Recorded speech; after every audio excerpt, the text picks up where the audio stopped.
Hello, everyone. Welcome to Celsius 233, your go-to place for fiction book summaries. Today, we will step into the world of Moby-Dick by Herman Melville. Moby-Dick, published in 1851 by Herman Melville, is considered one of the greatest American novels. Set primarily on the high seas, it follows the crew of the whaling ship Pequod, commanded by the enigmatic Captain Ahab, who is on a vengeful quest to hunt down the titular white whale, Moby-Dick. The novel explores themes of obsession, the struggle between man and nature, and existential questions about humanity's place in the world. Melville's work blends adventure, philosophical musings, and detailed observations about the whaling industry. Plot summary: call him Ishmael. Some years ago, restless and seeking escape, he found himself drawn to the sea. The vast, mysterious ocean called him as a balm for his soul, clouded by melancholy. With little money in his pocket and nothing to hold him ashore, Ishmael boarded a whaling ship, the Pequod, bound for the farthest edges of the world. The sea, for Ishmael, was not merely a place of adventure. It was a mirror, reflecting the deep mysteries of life, existence, and fate. The ship he chose was unlike any other, captained by a man unlike any other. Captain Ahab, a tall, grim figure, concealed a dark obsession behind his burning gaze.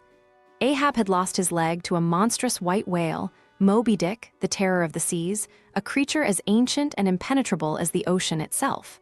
The whale had left Ahab maimed, but it had scarred him far deeper in spirit. Ahab sought revenge, not merely as a matter of justice, but as a man possessed, driven to the brink by the need to conquer what he could not understand or control. On board the Pequod were men from all corners of the world, a floating microcosm of humanity. Pequod, the harpooner from a distant island, became Ishmael's closest companion, a man as strange and inscrutable as the seas they sailed, yet bound to Ishmael by a deep, unspoken brotherhood. Alongside them were Starbuck, the devout first mate, Stubb, the carefree second mate, and Flask, the energetic third mate. Each man had his role, his beliefs, his reasons for being there, but none shared Ahab's single-minded focus on one goal: the death of Moby-Dick.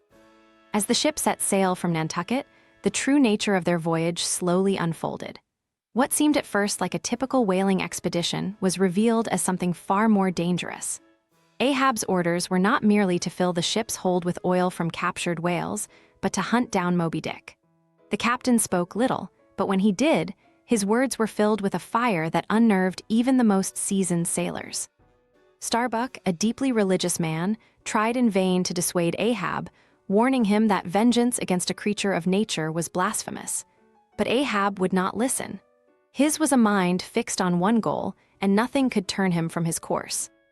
The journey took them to strange seas, where they encountered other ships and heard stories of the white whale, tales of destruction and doom, of ships crushed and men lost. Yet for all the warnings, Ahab remained undeterred. He saw in the whale not just a creature of flesh and bone, but a malevolent force, something that had to be destroyed at any cost, even if it meant his own life. The Pequod sailed through treacherous waters, hunting other whales along the way, each kill bringing them closer to their inevitable confrontation with Moby-Dick. The whaling scenes were bloody, violent affairs, men battling enormous, powerful creatures with little more than their wits and harpoons. Ishmael, watching from the boat, felt both awe and terror at the sight. In the heart of the battle, man and beast were equals, locked in a deadly dance where one small mistake could mean death. Through all of this, Ahab grew more intense, more desperate. He ignored the counsel of his officers, neglected the safety of his crew, and even when the ship encountered omens, gales, broken compasses, and strange sights on the horizon, he refused to change course. He was a man obsessed, not just with the whale, but with the very idea of defiance. To him, Moby-Dick represented all that was unknowable, all that could not be tamed or conquered in the world. Ahab believed that by killing the whale, he could assert man's power over nature, over fate itself. At last, after months at sea, they sighted the great white whale. It rose from the depths like a ghost, massive and terrible, its white body scarred from countless battles. Ahab's eyes burned with a fevered light as he gave the order to pursue. For 3 days, the Pequod chased the whale, with Ahab at the helm, urging his men to their limits. The final battle began with Ahab and his crew in small boats, harpoons at the ready. They struck the whale, but Moby-Dick retaliated with a fury beyond anything they had seen. the whale rammed the boats, smashing them to pieces, and sent the men into the chaotic sea. Yet, each time, Ahab survived, pulling himself from the wreckage and continuing the chase. On the third day, the whale turned its full wrath upon the Pequod. With a force like a rolling mountain, it drove its massive body into the ship, breaking its hull. The ship began to sink, and still Ahab did not relent. In one final, desperate act, he threw his harpoon into the whale, shouting his curse. But as the line caught fast, it wrapped around Ahab, pulling him into the deep with the whale. The Pequod, now fatally wounded, sank beneath the waves, taking with it the crew, the hopes, and the dreams of all aboard. Only Ishmael survived, clinging to a small piece of wreckage, Queequeg's coffin, which the harpooner had earlier carved for himself, now serving as Ishmael's lifeline. He floated in the vast, empty ocean, the lone witness to the tragedy that had unfolded. The sea, indifferent and eternal, swallowed the ship, the whale, and the men, leaving nothing but silence in its wake. Ishmael was eventually rescued by the Rachel, a ship searching for its own lost crew.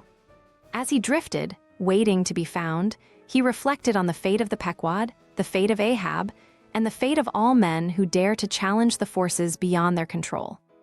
In the end, Moby-Dick remained, a force of nature, untouchable and unconquerable, while man, with all his ambition and rage, was left to disappear into the depths.